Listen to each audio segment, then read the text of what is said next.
A year has passed since Sheikh Hasina fled Bangladesh amidst mass protests, but she is back in the spotlight, this time from a courtroom in exile. A new storm is brewing, and in today's episode of TACXplained, we break it all down. After 15 years of increasingly authoritarian rule, Bangladesh finally exploded into turmoil in July 2024 last year.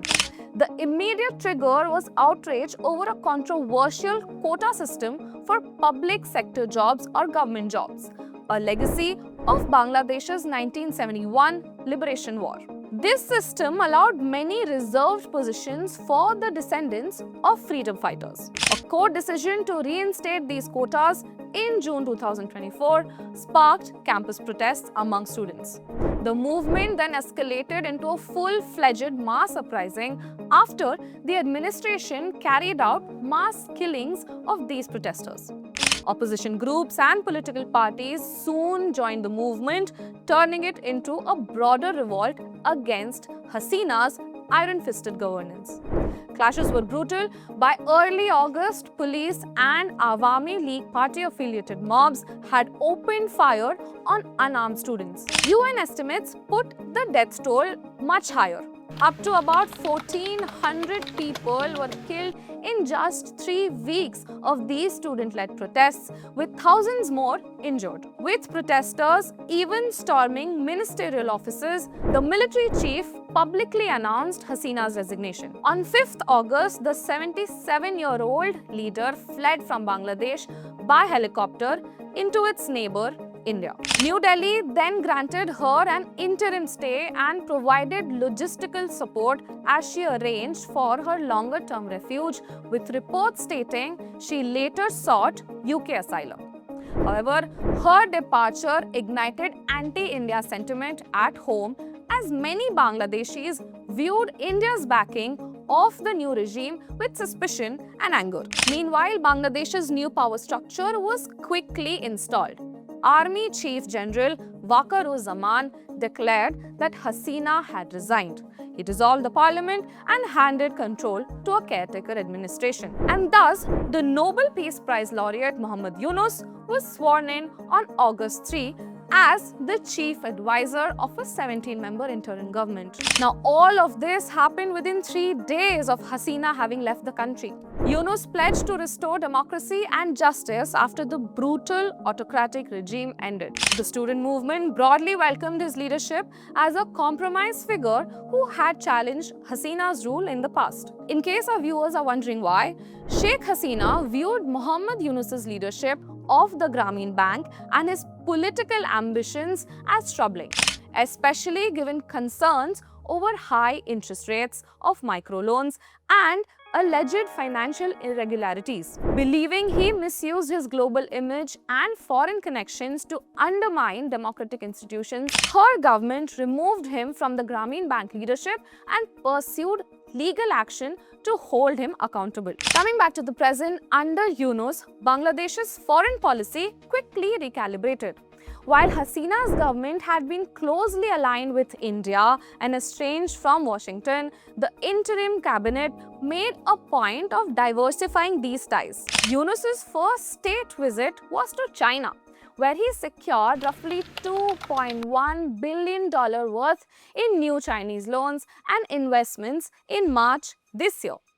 Analysts note that Dhaka has moved away from its erstwhile approach of unwavering proximity to India, instead engaging traditional rivals like China and even Pakistan. At the same time, ties with Washington have improved. US diplomats have pressed the interim government to uphold human rights and press forward with elections. And Yunus's personal US connections have helped him thaw these relations. One commentator even described Bangladesh as a battleground for the US and China and a sign of how both powers now intensely court influence there. Within Bangladesh or domestically, the Yunus government took aggressive actions to punish the remnants of the old regime. By late 2024, the Awami League's student wing, which is the Chhatra League, was outlawed under the anti-terror laws of the land. A few months later, in mid-2025, the Awami League itself was also banned from any political activity. Hundreds of party cadres were detained on suspicion of participating in the violent July crackdown last year. The International Crimes Tribunal, originally established to prosecute war crimes committed by the Pakistani army and the Razakar militias during Bangladesh's 1971 Liberation War, has now been repurposed to indict Sheikh Hasina and her ministers for crimes against humanity during the 2024 protests. We do not fail to see the irony here. The tribunal's founding was rooted in the legacy of Sheikh Hasina's father, Sheikh Mujibur Rahman, who led the liberation movement and played a central role in Bangladesh's independence. Hasina and her senior aide are now being tried in absentia. This trial started on 3rd August, and in its opening statement, the prosecution called Hasina, and I quote, the nucleus of all crimes, with the tribunal hearing dozens of eyewitnesses. Additionally, India has continued to refuse Bangladesh's extradition requests, so the proceedings continue with Hasina abroad. Now, even before the trial began, in May this year, Hasina was sentenced in absentia to 6 months in jail for contempt of court, marking her first conviction since her exile. These legal actions have sent the clear message: the interim government is determined to hold the past regime accountable. Among ordinary citizens, the regime change brought a complex mix of relief and anxiety. Many Bangladeshis now breathe fear without the Awami League's heavy-handed surveillance and crackdowns. However, law and order have quickly become a major concern. Under Yunus, crime rates have spiked sharply. Murders and robberies almost doubled by mid-2025. High-profile violent incidents, from daylight mob murders to extortion killings, shocked the public and underscored a security vacuum. Now, this led to the interim government's response and launch of the Operation Devil Hunt, a joint army-police crackdown that arrested more than 10,000 people by July 2025, and these are all suspects. Amid this turmoil, minorities and vulnerable groups have suffered hugely. Reports of vigilante mob justice have increased, while there have been consistent attacks on Hindu temples and homes. Hindus, who form Bangladesh's largest minority, had generally supported Hasina. Their community leaders have expressed fear over rising extremism. Women's safety has also come under a growing worry, with urban areas seeing a surge in street crime and harassment.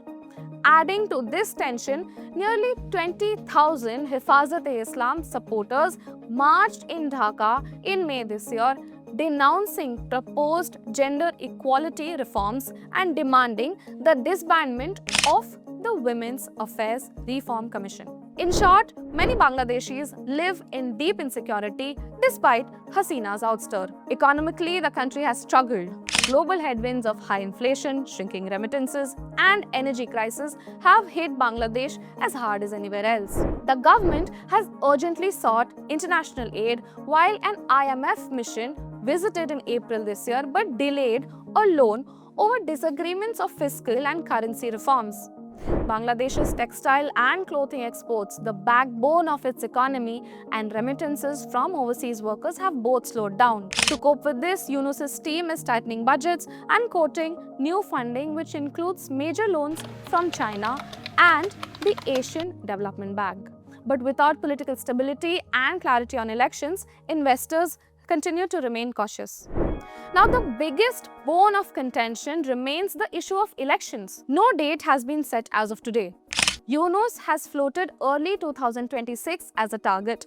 His argument is that complex electoral and constitutional reforms are needed before a vote. In contrast, the Bangladesh Nationalist Party, or the BNP, once led by Hasina's rival Khaleda Zia, insists on a December 2025 poll. Even the army has urged a vote by year-end, worried about overextending its interim role. The student-led activist National Citizen Party is demanding that those responsible for last year's bloodshed be prosecuted and that the election law itself be reformed first. But finally, the BNP simply wants the Awami League ban to be lifted and a quick return to the ballots. This deadlock and differing opinions have frustrated many citizens. The people of Bangladesh are getting weary of this political infighting. As one student leader put it, the revolution spirit was being sold by politicians jockeying for power. Still, others say that they prefer this uncertainty of democratic debate over the predictability of a one-party rule. Finally, Sheikh Hasina's personal fate hangs in limbo. Exiled in India, she adamantly rejects all charges against her and largely remains a symbol for an Awami League support base back in Bangladesh. But politically, she is weak. Under Yunus, her party is outlawed and her allies are being tried. With Sheikh Hasina on trial, in exile, and elections still uncertain, the country stands at crossroads between democratic reform and a return to authoritarianism. That is all from us today. This is Garima, and you are watching the Asian Chronicles.